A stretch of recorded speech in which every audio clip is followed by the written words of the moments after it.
नमस्कार दर्शक बंधु आज हूँ सेप्टेम्बर मास 3 तारिख बुधवार। चलतु आज टॉप 20 गुरुत्वपूर्ण खबर उपरे नजर पकाइबा। नंबर 1 रे रही सुप्रीमकोर्ट को टीईटी राय को नहीं प्रतिक्रिया रखिले मंत्री।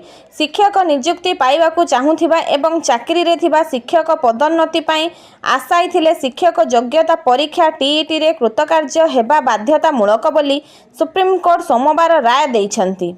सुप्रीमकोर्ट टीईटी राय को नहीं मंगलवार विद्यालय और गणशिक्षा मंत्री प्रतिक्रिया रखिछंती। राज्य सरकार एहाकू तर्जमा करिबे बोली मंत्री नित्यानंद गंड कहिछंती। सबु दिग को विचार करने सह शिक्षकों स्वार्थ को मध्य गुरुत्व दियाजिबो बोली मंत्री कहिछंती। नंबर 2 रे रही ओडिशा रे बढ़िबो जिला संख्या। निकटरे 28टी नुआ एनएससी रे मोहर मारिछंती सरकार। आहुरी अनेक अंचल एबे भी एनएससी रेस रे रहिछंती। सरकारଙ୍କ उपरे चाप पकाइबाकू राज्यर विभिन्न स्थान रे हेउछि आंदोलन। एसबु भितर गोटिए पाद आगकू जाई बड़ संकेत देइछंती राजस्व मंत्री सुरेश पुजारी कहिछंती एबे एनएससी कलु आगको पंचायत जिला और सब डिविजन विभाजन हेबो एभଳି कही नुआ जिला गठन दाबी को बल देइछंती विभागीय मंत्री। नंबर 3 रे रही 2 ग्रामवासी को निर्मम भावे हत्या कले माओवादी। पुणी माओवादी बर्बर कांड भियाइछंती। पुलिस सूचनादाता सन्देह रे 2 ग्रामवासी को हत्या कले माओवादी। मालकानगिरी जिला सीमांत सुकमा जिलार केरालपाल थाना अंतर्गत नंदपड़ा रे नक्सल माने 2 जन ग्रामवासी को निर्मम भाव हत्या करिसेंती, जहाकु नै अंचल रे आतंकर वातावरण खेली जाइछि। पुलिस ठारू मिलिथिबा सूचना अनुसार गत विलंबित राति रे नक्सल माने ग्रामवासी को टार्गेट करथिले। घटनार खबर पाई केरालपाला पुलिस घटनास्थल रे पहुंची तदंत आरंभ करिछि। नंबर 4 रे रही चर्चा रे वीडियो। नुआपड़ा जिला सीनापाली वीडियो कर्मी ओराम आजिकाली चर्चा रे अछंती। निकटरे सीनापाली ग्राम पंचायत रे एक कार्यक्रम रे जोग देइथिले वीडियो। से लोकंक निकट को जाई सेमानंक समस्या विषय रे पचारि बुझिबा सह ड्रेन रे अलिया आवर्जना थिबा देखिबाकू पाइथिले। सफाई कर्मचारी माने बारंबार सफासुतरा कले कि किछि असामाजिक लोक सेठारे अलिया फोपाडुछंती। एसबु देखि वीडियो निज हाथ रे ड्रेन को अलिया सफा करिथिले आउ सेठारे अलिया न पकाइबाकू लोकंको सचेतन करिथिले। वीडियो को एभली कार्य करुथिबार देखि लोके मध्य ड्रेन सफासुतरा रखिबाकू अंटा भिड़िथिले। स्थानीय अंचलवासी वीडियो कार्य को प्रशंसा करुछंती। नंबर 5 रे रही बिहार गस्तरे मंत्री। खाद्य जोगाण खाउटी कल्याण विज्ञान और प्रजुक्ति विद्या मंत्री श्रीकृष्ण चंद्र पात्र 2 दिनिया बिहार गस्त करिछंती। आज प्रथम दिन में पाटना स्थित doctor APJ Abdul Kalam science city परिदर्शन करी विज्ञान केन्द्र उच्च कर्तृपक्षों सह सविशेष आलोचना करिछंती। सूचना थाउ कि भुवनेश्वर ठारे प्रस्तावित विज्ञान सिटी निर्माण निमंते सरकार निष्पत्ति नहीं मंत्री एही गस्त गुरुत्वपूर्ण मने हुए। नंबर 6 रे रही कलबल करुछि वर्षा पानी। दिने वर्षा हेले 7 दिन पर्यंत गाँ दांडरे जमी रहुछि वर्षा पानी निष्कासन पाई नाही बाट। गाँव रे अपरिष्कार पानी जमी रहिबारु लोकंक समस्या बढ़ी जाउछि। अनेक लोक चर्म रोग सह विभिन्न प्रकार संक्रामक रोग रे पडुछंती। जलबंदी जीवन बिताउछंती पुरी जिला पिपिली ब्लॉक अंतर्गत सुबलपुर माटिया साही बासिंदा। पिपिली सुबलपुर माटिया साही रे बसवास करती 30 रु अधिक परिवार। नंबर 7 रे रही गिरफ हेले निलंबित तहसीलदार। मयूरभंज जामदार निलंबित तहसीलदार मधुस्मिता सिंह गिरफ। मधुस्मिता को गिरफ कला अर्थनैतिक अपराध शाखा। 4 कोटी टंकार सरकारी अर्थ हेरफेर अभियोग मधुस्मिता को गिरफ करिछि ईओडब्ल्यू। पूर्वर बेलपाहाड़ एनएससी कार्यनिर्वाही अधिकारी थिला बेले होइथिला हेरफेर। नंबर 8 रे रही खोलिला हीराकुदर 2टी गेट। उपर मुंडरे प्रबल वर्षा जोगु खोलिला 2टी गेट। एबे जलभंडार जलस्तर रही 626.37 फुट प्रति सेकेंड रे जलभंडार को प्रवेश करुछि 74.472 क्यूसेक जल। लघुचाप जनित वर्षा को नहीं जल संपद सर्वोच्च जंत्री चंद्रशेखर पाढ़ी प्रतिक्रिया रखिछंती। नंबर 9 रे रही बोमा खंजिबाकू चेष्टा बेले 3 नक्सल को काबू कले जवान। 3 जन दुर्दांत नक्सल को गिरफ करने सफल होइछि छत्तीसगढ़ सीमांत जिला सुकमा पुलिस। सेमाने हेले मिलिशिया सदस्य पोडियम जगा ମାଡବି ମାସା ଓ ପୋଜା ମାଡବି। ବିଶେଷ ସୂତ୍ରରୁ ଖବର ପାଇ ଚିନ୍ତାଗୁମ୍ଫା ଥାନା ଅଞ୍ଚଳର ଏଣ୍ଟାପାଡ଼ ଗ୍ରାମ୍ୟ ଜଙ୍ଗଲରେ ପୋଲିସ ସିଆରପିଏଫ୍ ଯବାନ ସର୍ଚ୍ଚ ଅପରେସନ କରୁଥିଲେ। ରାସ୍ତାରେ ବୋମା ଖଞ୍ଜିବାକୁ ଚେଷ୍ଟା କରୁଥିବା 3 ଜଣ ନକ୍ସଲଙ୍କୁ ସର୍ଚ୍ଚ ଅପରେସନ ବେଳେ ଯବାନ କାବୁ କରିଥିଲେ। ନମ୍ବର 10ରେ ରହିଛି ହାରିଗଲା ମଣିଷ ପଣିଆ, ରୋଗୀଙ୍କୁ ଛାଡ଼ିଲେନି ଲୁଟେରା। ଚିକିତ୍ସା ପାଇଁ ଭୁବନେଶ୍ୱର ଇନ୍ଫୋସିଟି ଅଞ୍ଚଳରେ ଥିବା ଏକ ଘରୋଇ ହସ୍ପିଟାଲକୁ ଆସିଥିବା ବ୍ୟକ୍ତି ଲୁଟ୍ର ଶିକାର ହୋଇଛନ୍ତି। ଚିକିତ୍ସା ପାଇଁ ଆଣିଥିବା ଅର୍ଥକୁ ଲୁଟି ନେଇଛନ୍ତି ଲୁଟେରା। ଖାଦ୍ୟରେ ନିଶା ଦେଇ ପ୍ରଥମେ ଅପହରଣ କଲେ, ପରେ ଚିକିତ୍ସା ପାଇଁ ପାଖରେ ଥିବା 40,000 ଟଙ୍କାକୁ ଲୁଟେରା ଲୁଟି ନେଇଥିବା ଅଭିଯୋଗ ହୋଇଛି।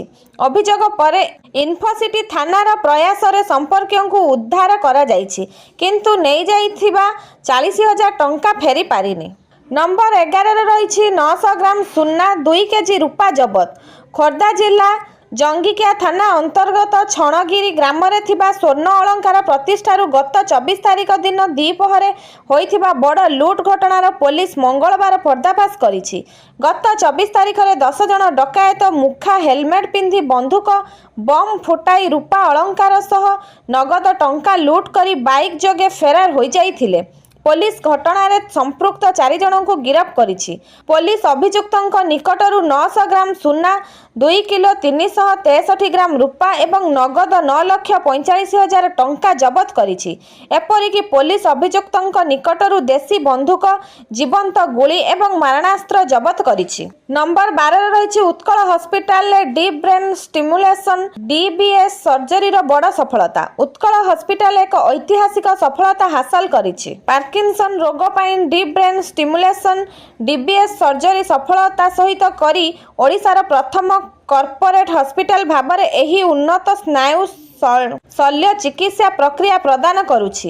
ଏହି ସଫଳତା ସହିତ ଏହି ହସ୍ପିଟାଲ ଭାରତର କେତେକ ହାତଗଣତି କେନ୍ଦ୍ରମାନଙ୍କ ମଧ୍ୟରେ ଯୋଗ ଦେଇଛି, ଯେଉଁଠାରେ ଏହି ପ୍ରଗତିଶୀଳ ଚିକିତ୍ସା ପ୍ରଦାନ ହେଉଛି। ନମ୍ବର 13ରେ ରହିଛି ପ୍ରଶାସନକୁ ପିଲାଙ୍କ ଖାଦ୍ୟ ଚିନ୍ତା। ପ୍ରଶାସନକୁ ଘାରିଛି ପିଲାଙ୍କ ଚିନ୍ତା। ବିଦ୍ୟାଳୟରେ ଛାତ୍ରଛାତ୍ରୀଙ୍କୁ ଦିଆଯାଉଛି କିଭଳି ଖାଦ୍ୟ? ଏକାଥରେ ଭିନ୍ନ ଭିନ୍ନ ବିଦ୍ୟାଳୟରେ ମଧ୍ୟାହ୍ନ ଭୋଜନମାନ ଯାଞ୍ଚ କରିଛନ୍ତି ଜିଲ୍ଲାପାଳ, SP, DFO, ଉପଜିଲ୍ଲାପାଳଙ୍କ ସମେତ ଜିଲ୍ଲାସ୍ତରୀୟ ଅଧିକାରୀ। ଏ ଚିତ୍ର ଆସିଛି ମାଲକାନଗିରି ଜିଲ୍ଲାର ବିଭିନ୍ନ ବିଦ୍ୟାଳୟରୁ। ଏଣିକି ପ୍ରତି ସୋମବାର MDM ମାନ ଯାଞ୍ଚ କରିବେ ସମସ୍ତ ଜିଲ୍ଲାସ୍ତରୀୟ ଅଧିକାରୀ। ମାଲକାନଗିରି ଜିଲ୍ଲାରେ ମିଡ୍ ଡେ ମିଲ୍ର ମାନ ସୁଧାରିବା ଲାଗି ପ୍ରଶାସନ ପକ୍ଷରୁ ଏପରି ଅଭିନବ ପ୍ରୟାସ ଆରମ୍ଭ ହୋଇଛି। ନମ୍ବର 14ରେ ରହିଛି ଆତ୍ମସମର୍ପଣ କଲା ଗ୍ୟାଙ୍ଗଷ୍ଟର ସକିଲ। ପାର୍ବଣ ପୂର୍ବରୁ ଗ୍ୟାଙ୍ଗଷ୍ଟର JMFC ସିଟି କୋର୍ଟରେ ଆତ୍ମସମର୍ପଣ। ଜଣେ ବ୍ୟବସାୟୀଙ୍କୁ ଅପହରଣ ଓ ଆକ୍ରମଣ ପରେ ଫେରାର ହୋଇଯାଇଥିଲା ସକିଲ। ହେଲେ ସକିଲ ଗତକାଲି ନିଜେ ଆସି JMFC ସିଟି କୋର୍ଟରେ ଆତ୍ମସମର୍ପଣ କରିଛି। ପରେ ସକିଲର ଜାମିନ ଆବେଦନକୁ ଖାରଜ କରିଛନ୍ତି କୋର୍ଟ। ଜାମିନ ଆବେଦନ ଖାରଜ ପରେ ଏବେ ଚୌଦ୍ୱାର ଜେଲ୍ ଯିବ ଗ୍ୟାଙ୍ଗଷ୍ଟର ସକିଲ। ନମ୍ବର 15ରେ ରହିଛି 4 ଜିଲ୍ଲାକୁ ରେଡ୍ ଆଲର୍ଟ। ଅତି ପ୍ରବଳ ବର୍ଷା ନେଇ 4 ଜିଲ୍ଲାକୁ ରେଡ୍ ଆଲର୍ଟ ଜାରି କରାଯାଇଛି। ଏହି ଜିଲ୍ଲାଗୁଡ଼ିକ ହେଲେ ସୁନ୍ଦରଗଡ଼, ଝାରସୁଗୁଡ଼ା, ସମ୍ବଲପୁର ଓ ଦେବଗଡ଼। ଅନ୍ୟପଟେ ଲଗାଣ ବର୍ଷା ଯୋଗୁଁ 4ଟି ନଦୀର ଜଳସ୍ତର ବଢ଼ିବ ବୋଲି ଆଶଙ୍କା ପ୍ରକାଶ ପାଇଛି। ଏହି ନଦୀଗୁଡ଼ିକ ହେଲେ ବୈତରଣୀ, ବୁଢ଼ାବଳଙ୍ଗ, ଜଳକା ଓ ସୁବର୍ଣ୍ଣରେଖା। ସତର୍କ ସଂକେତ ଉପରକୁ ଯିବ ନଦୀ ଜଳସ୍ତର। ସୁବର୍ଣ୍ଣରେଖାରେ 20.97 ମିମି ବର୍ଷା, ବୁଢ଼ାବଳଙ୍ଗରେ 43.7 ମିମି ବର୍ଷା, ବୈତରଣୀରେ 30.65 ମିମି ବର୍ଷା। କୌଣସି ନଦୀରେ ଏବେ ବନ୍ୟା ନାହିଁ। ଜଳସମ୍ପଦ ବିଭାଗ ସର୍ବୋଚ୍ଚ ଯନ୍ତ୍ରୀଙ୍କର ସୂଚନା ରହିଛି। ନମ୍ବର 16ରେ ରହିଛି ବିବାଦରେ ଛନ୍ଦି ହୋଇଗଲେ ଶାହରୁଖଙ୍କ ଲାଡଲି ସୁହାନା। ବଲିଉଡ୍ ସୁପରଷ୍ଟାର ଶାହରୁଖ ଖାନଙ୍କ ଝିଅ ସୁହାନା ଖାନ ଆଲିବାଗରେ ତାଙ୍କ ଜମି ଚୁକ୍ତିକୁ ନେଇ ସମସ୍ୟାରେ ପଡ଼ିଛନ୍ତି। ସୁହାନା ଖାନ ଆଲିବାଗର ଥାଲ ଗାଁରେ 12.91 କୋଟି ଟଙ୍କାର ଏକ ଜମି କିଣିଛନ୍ତି। ଏହି ଜମି ସରକାର ସେହି ଗାଁର ଚାଷୀମାନଙ୍କୁ ଚାଷ ପାଇଁ ବାଣ୍ଟିଥିଲେ। ସୁହାନା ଖାନ ସରକାରଙ୍କ ବିନା ଅନୁମତିରେ କୋଟି କୋଟି ଟଙ୍କାର ଜମି କିଣିଛନ୍ତି। ଏଥିପାଇଁ ତାଙ୍କ ବିରୋଧରେ ଅଭିଯୋଗ ଦାଖଲ ହୋଇଛି। ନମ୍ବର 17ରେ ରହିଛି ଦେଶକୁ ମିଳିଲା ଓଡ଼ିଶା ତିଆରି ସେମି କଣ୍ଡକ୍ଟର ଚିପ୍। ସ୍ୱଦେଶୀ ଜ୍ଞାନକୌଶଳରେ ନିର୍ମିତ ଦେଶର ପ୍ରଥମ ସେମିକଣ୍ଡକ୍ଟର ଚିପ୍କୁ ଉନ୍ମୋଚନ କରାଯାଇଛି। ସବୁଠାରୁ ବଡ଼ କଥା ହେଲା ପ୍ରଧାନମନ୍ତ୍ରୀଙ୍କୁ ଓଡ଼ିଶା ପ୍ରସ୍ତୁତ 3ଟି ସେମିକଣ୍ଡକ୍ଟର ଚିପ୍ ଭେଟି ଦେଇଛନ୍ତି କେନ୍ଦ୍ର ଆଇଟି ମନ୍ତ୍ରୀ ଅଶ୍ୱିନୀ ବୈଷ୍ଣବ। ଏନ୍ଆଇଟି ରାଉରକେଲାରେ ପ୍ରସ୍ତୁତ 2ଟି ଓ ପାରଳା ମହାରାଜ ଇଞ୍ଜିନିୟରିଂ କଲେଜରେ ପ୍ରସ୍ତୁତ ହୋଇଛି ଗୋଟିଏ ଚିପ୍। ସେମିକନ୍ ଇଣ୍ଡିଆ 2025 ସମ୍ମିଳନୀରେ କେନ୍ଦ୍ରମନ୍ତ୍ରୀ ଅଶ୍ୱିନୀ ବୈଷ୍ଣବ ପ୍ରଧାନମନ୍ତ୍ରୀ ମୋଦିଙ୍କୁ 4ଟି ଅନୁମୋଦିତ ସେମିକଣ୍ଡକ୍ଟର ପ୍ରକଳ୍ପର ବିକ୍ରମ 32 ବିଟ୍ ପ୍ରୋସେସର ଓ ପରୀକ୍ଷଣ ଚିପ୍ ପ୍ରଦାନ କରିଛନ୍ତି। ନମ୍ବର 18 ରହିଛି ଅକ୍ଟୋବର 8ରୁ ଆର୍ଆଇ ଅମିନି ନିଯୁକ୍ତି ପରୀକ୍ଷା।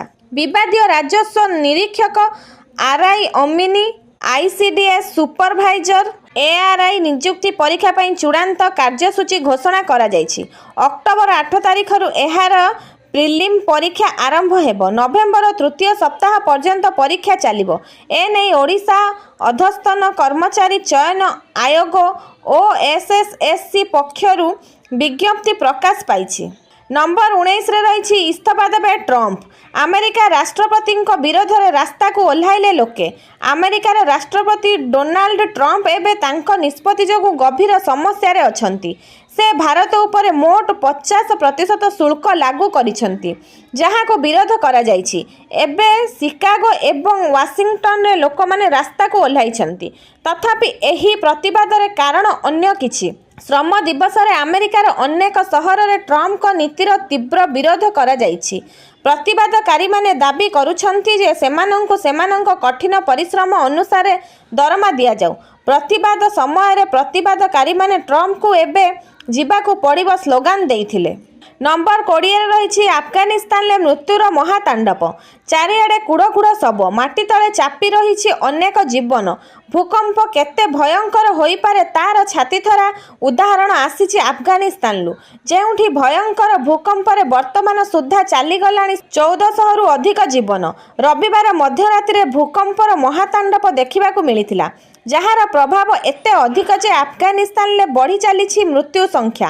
ମିଳିଥିବା ସୂଚନା ଅନୁସାରେ ଏଯାବତ 1411 ଜଣଙ୍କ ମୃତ୍ୟୁ ହୋଇଥିଲା ବେଳେ 3100ରୁ ଅଧିକ ଲୋକ ଗୁରୁତର ଆହତ ହୋଇଛନ୍ତି।